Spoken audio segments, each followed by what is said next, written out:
तो दोस्तों न्यूरॉन की मैकेनिज्म अगर अपन ने समझ ली कि साहब ये इलेक्ट्रिक करंट वायर की तरह पॉजिटिव नेगेटिव इस तरह से कंडक्शन करती है। अब इसमें सबसे इंपॉर्टेंट एक डिजीज आती है और वो है दोस्त मेरे एपिलेप्सी जो होती है ना दोस्तों, इसे हिंदी में बोला जाता है मिर्गी। क्या बोलते हैं? मिर्गी।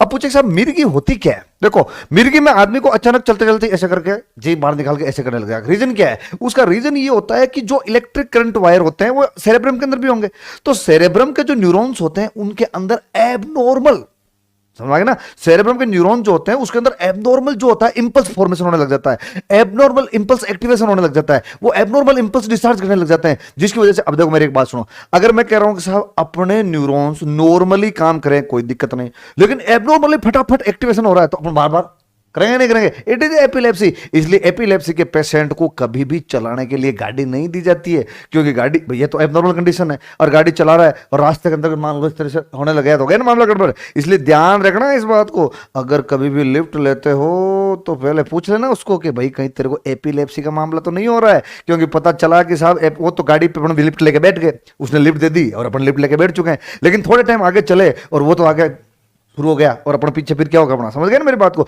इसलिए ध्यान ये रखना है। एपिलेप्सी के केस में क्या होता है तो अपन कहेंगे साहब एब्नॉर्मल डिस्चार्ज हो जाता है, किसका? सेरेब्रल न्यूरॉन्स का। तो ये ध्यान रखना है कि यहां पे क्या होगा, तो अपन कहेंगे साहब यहां पे ये एबनॉर्मल डिस्चार्ज हो जाता है। और ये पूछे कि साहब एबनॉर्मल डिस्चार्ज किसका होता है, तो अपन कहेंगे साहब जो सेरेब्रल न्यूरॉन्स होता है उन सेरेब्रल न्यूरॉन्स का हो जाता है। ये जरूर ध्यान रखना भाई, समझ गए?